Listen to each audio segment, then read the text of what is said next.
Tonight, I have the honor to announce that the games of the 31st Olympiad are awarded to the city of Rio de Janeiro.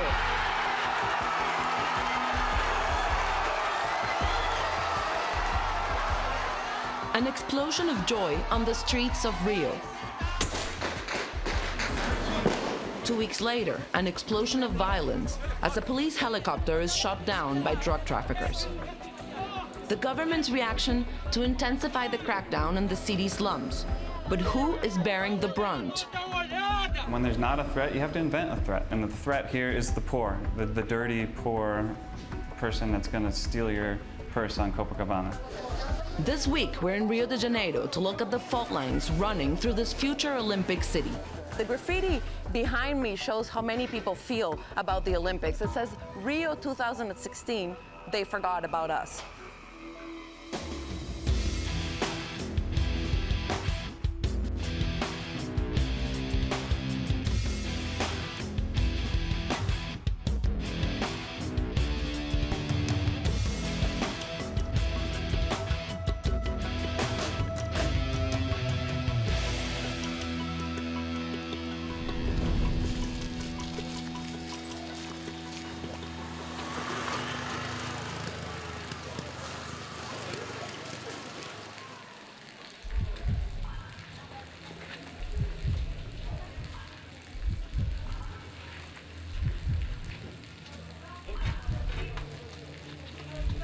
This is the face of Rio de Janeiro that most people don't see.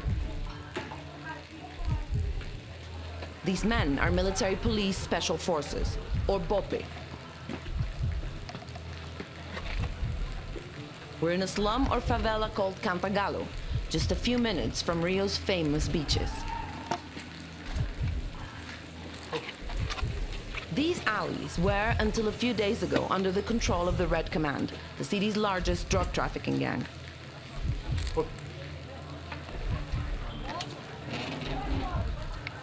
BOPE are here to take it over.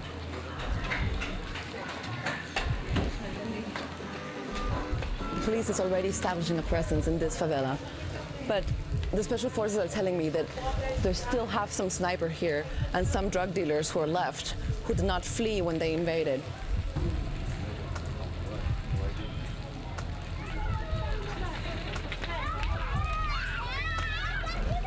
Most residents of this favela are ordinary working-class people. This really shows you that the conflict in the slums of Brazil is really lived in between communities. This is what people have to live through every day, and it's quite a threatening scene for them. While the special forces carry out their patrols, the bottom of the hill, the police at Cantagalo's entrances check everyone who comes and goes.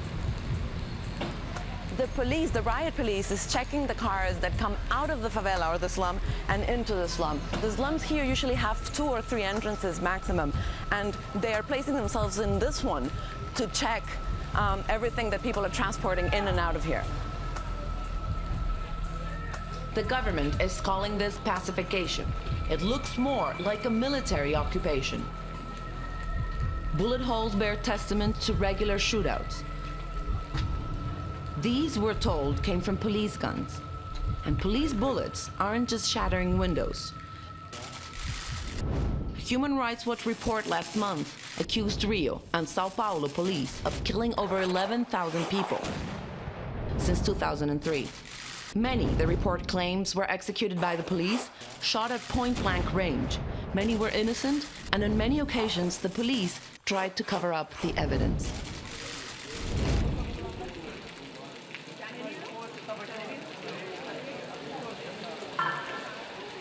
At their headquarters, we put those claims to BOPE's commander, Paulo Enrique Acevedo.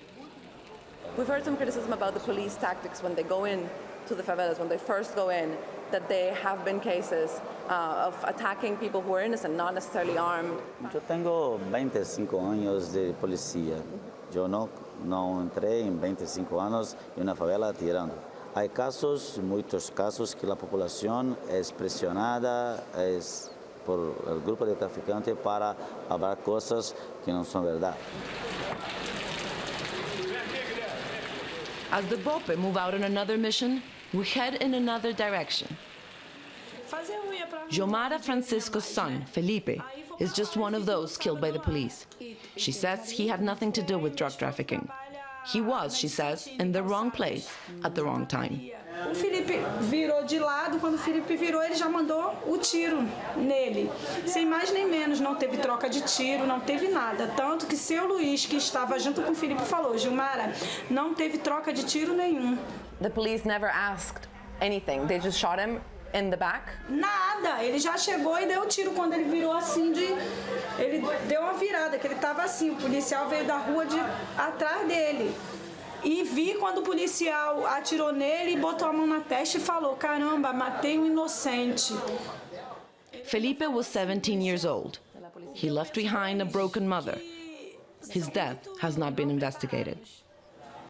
Muito mal preparados. Porque se fosse polícias bem preparadas, eles não fariam o que eles fazem com as pessoas. Eles não têm coração, eu acho que não tem coração. Será que eles não pensam que eles têm filhos, têm, né, família? Eu não desejo, eu não guardei ódio, nada. Eu entreguei ele na mão de Deus, porque eu sei que Deus vai fazer a justiça por mim. Porque quem sou eu para julgar ele? No meu trabalho, eu vou trabalhar, passo em frente ao cemitério onde ele foi enterrado. É muito duro, é muito ruim. É muito triste, porque ele não merecia isso, não. Era um garoto muito bom, meu filho. We went to meet the man in charge of Rio's security, José Beltrame. While he doesn't deny the findings by Human Rights Watch, he was keen to point out the difficulties faced by the police. There have been human rights activists that have complained of extrajudicial killings. They've said that forensic reports don't match the police accounts. O que ocorre é que, historicamente, essas ONGs, elas fazem uma crítica que tem um fundo ideológico e que o discurso é sempre o mesmo. E não gostam de ouvir e não gostam de tentar, ao menos, entender a realidade do Rio de Janeiro. Nós temos territórios que são dominados por essas pessoas, onde essa dominação é imposta pelo fuzil. In the communities that we've been and we've gone to, there are also cases of people who have told us that the police killed their sons or daughters who were children, basically. What do you say about these cases, for example? Eu tenho sérias dúvidas com relação a isso. E essa comunidade, ela vive sobre a lei do silêncio imposta pelo próprio tráfico. Depois de vocês falarem com eles, eu tenho certeza que alguém do tráfico chegou para eles e perguntou quem eram vocês, o que vocês queriam e o que eles responderam. Sitting high above the city is Dona Marta, Rio de Janeiro's blueprint for the future of the city's favelas. It's also the softer face of policing that Rio wants to project to the world. And the shiny, PR-friendly smile on that face, Captain Priscila Oliveira. She's giving us a tour. So in order for Captain Oliveira and all the other community police to be here today and be able to freely walk, it's important to keep in mind, she's telling me that the special forces had to come here 2 months prior to their arrival to clean up the place, she said. 9 drug dealers were killed and some other were detained, and the place is now safe, she says. This is supposed to be community policing. But despite the smiles, the guns are still there. And Big Brother is watching your every move. Like many of the favelas in Rio that are earmarked for this treatment, Dona Marta is prime real estate. It's in a central location with a sea view. Property prices in and around the community have soared. It's even become a stop on the tourist trail. The so-called pacification of Dona Marta follows a plan striking in its similarity to military counterinsurgency plans in Iraq or Afghanistan. In fact, it's claimed Rio security forces took advice from the British military, drawing from its experiences in Basra, in Iraq, and Helmand in Afghanistan. The doctrine here: go in with overwhelming force, kill the resistance, occupy, and then win the hearts and minds, with projects like free wireless internet, and karate lessons for children. But there's another side to the Dona Mata project. It comes in the form of a wall. Em outros países, realmente, o muro ele simbolizava a divisão, a separação. Mas não é o caso aqui da nossa comunidade. Esse muro foi somente para preservar uma área de preservação ambiental. But not everyone believes that the wall is really there to protect the forest. It's penning people in. It's animalizing a class. It's criminalizing poverty. And so by walling someone in, you're limiting their ability to move freely. Chris Gaffney has been studying the effect of major sports events on big cities. He says that the Olympics will benefit big businesses in Rio, but not most of the people who live here. Part of the pacification programs is to make the city safe for capital, which is unabashedly the project of the governor, the mayor, Lula, etc. This is the Olympic project. Who's going to benefit finally? The beneficiaries are real estate speculators, for sure, private security forces, wealthy merchants. These are the people that will be really profiting. The idea of fear sells, as we see in the United States. It's the most fearful society anywhere, even though there's no real threat, but people are scared continually. And when there's not a threat, you have to invent a threat. And so, and the threat here is the poor, the dirty, poor person that's going to steal your purse on Copacabana.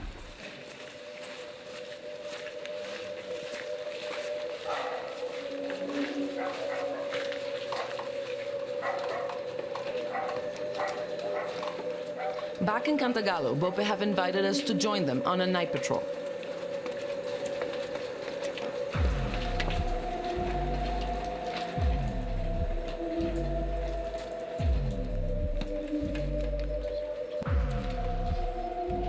They've never taken a TV crew on this sort of operation before.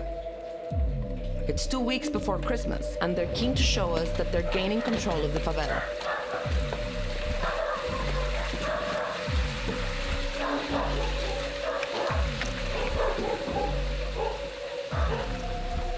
These are the most dangerous conditions to carry out a military operation.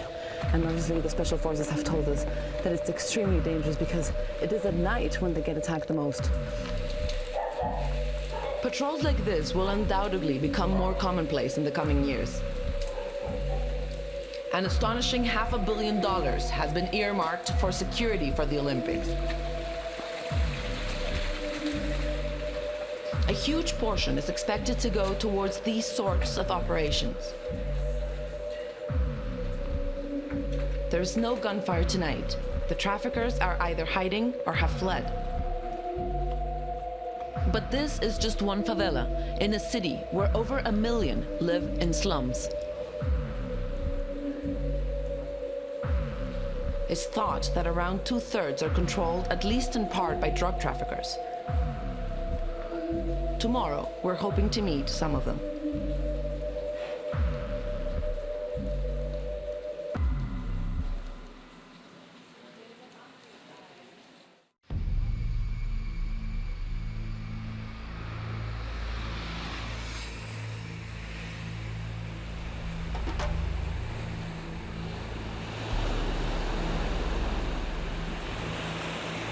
Brazil is undergoing an economic boom.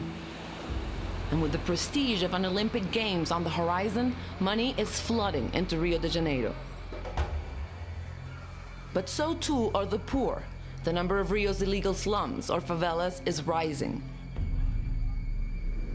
It's thought that there are close to 1,000, housing as many as a quarter of the city's population. Most are controlled, at least in part, by drug traffickers or armed paramilitaries. We have now just been informed that one of the drug traffickers belonging to one of the main gangs that operate here in Rio de Janeiro, in the favelas, may be willing to talk to us. So we're going to see if he meets us or not.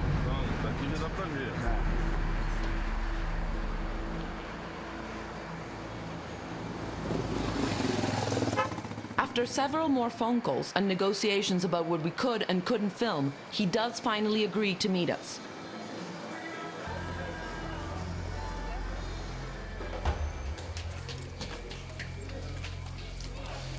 Bom dia. Bom dia. Bom dia. Mônica. Rafael, or Fish as he's known, is the so-called manager of a gang called the Pure Third Command. He runs the drug trade in Vila Aliança, a notoriously violent favela on the western outskirts of Rio de Janeiro. It's far from the beaches of Ipanema and Copacabana, and there's not a sign of any police presence here. He's got his favorite AK slung over his shoulders. Arma do Bin Laden. Ah, sí? Arma do Bin Laden. It's like Bin Laden's gun, he tells us. He and his soldiers are keen to show us their firepower. But he's even more keen to give us his analysis of the situation. Falta de opção, né? Infelizmente, né? A gente veio parar no tráfico, não tem estudo, não tem nada. Família não tem boas condições. Aí, né, a única oportunidade, né, que a gente tem é isso aqui mesmo, um modo de sobreviver. Tem, né, tem filho, tem 3 filhos, tem esposa, tem mãe. Mas como é que a gente vai trabalhar? Não tem estudo. O governo aqui só pensa neles. A única opção mesmo é o tráfico mesmo. A gente está aí também para ajudar a comunidade, ajudar a nossa família. A meta é a gente arrumar nosso dinheiro e ir embora com a nossa família. Se Deus permitir isso, né? Deus que sabe todas as coisas. Mas a gente está aí mesmo. What's the war situation, the conflict situation that Rio is living right now? What is your assessment of it? A guerra aqui é mais que a polícia. Mata um da gente sem nada, aí joga uma pistola em cima, joga um rádio em cima, fala que é traficante, entendeu? Out of the picture, throughout the interview, we were surrounded by several heavily armed men. There was no doubt that Rafael and the Pure Third Command had total control of their neighborhood. What do you think about the Olympics here in the city? What do you care? Will it affect you? Não vai mudar nada, tá botando é mais polícia pra matar a gente. Tá chamando é polícia, pô. Nisso ele tá aproveitando a Olimpíada pra botar mais polícia, pô. Aqui ele já tá fazendo, tomando as comunidades, pô. Botando eles mesmos, tomando conta das comunidades. E tá tipo expulsando a gente é criado na comunidade. Aí vamos supor, expulsa a gente daqui da nossa comunidade. Aí daqui a gente vai pra onde? Aí começa onde começa a violência no Rio, pô. Aí a gente não vai ter outra opção. Are you scared to die? Claro, claro. Have you seen a lot of your friends die? Já. How do you see yourself in 5 years, for example? Se eu tiver vivo, eu peço a Deus pra estar vivo daqui a 5 anos. Porque a vida que a gente leva, a gente não sabe que vai acordar vivo. If he's not killed, then this is where Rafael is likely to end up.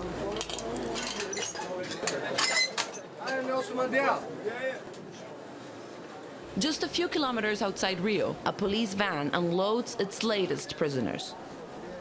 We're going to go into one of the jails here in Rio de Janeiro.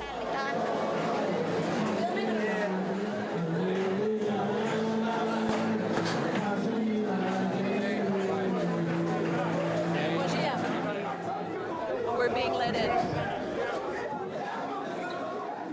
The people here are living out what can only be described as a brutalized existence. 60 people are packed into this cell with just 13 bunks. It is, we're told, the least crowded. The bathroom that they all have to use. The heat is almost unbearable. The smell is overpowering. The inmates are mostly black, almost entirely from Rio slums. Here, broken legs go untreated.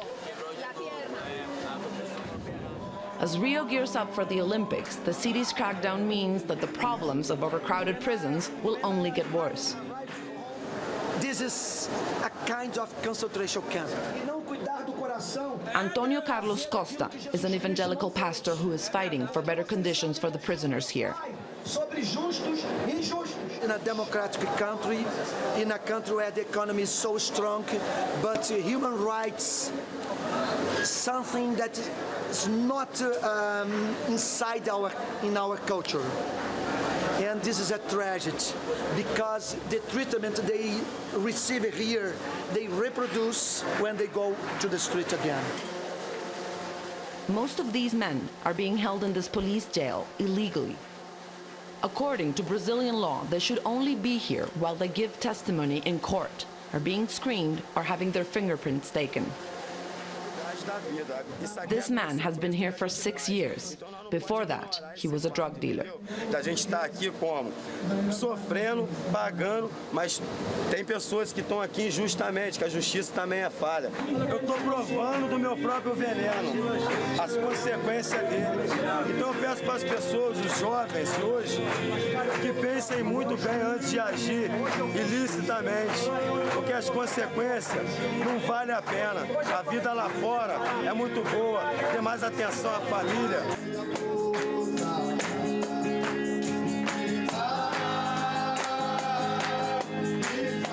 For many here, the only way out is God.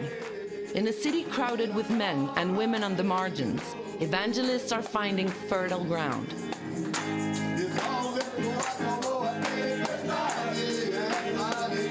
There are two countries in Brazil. One country with Western standard of life, another country with some places in Africa standard of life.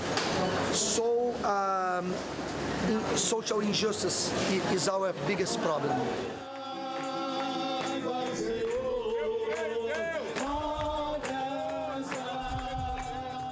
Right now, Brazil is being called Latin America's economic miracle.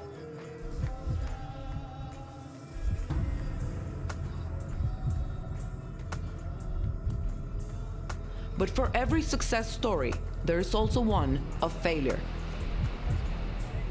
Alongside the suntans and soaring financial markets, a violent police force and political corruption. The Olympics has put the spotlight on a city and its endemic problems. Whether it's poverty and the lack of opportunity that poverty brings, or violent crime driven by drug trafficking. It begs the question, is the city overlooked by Christ the Redeemer, looking hard enough for deliverance from its sins?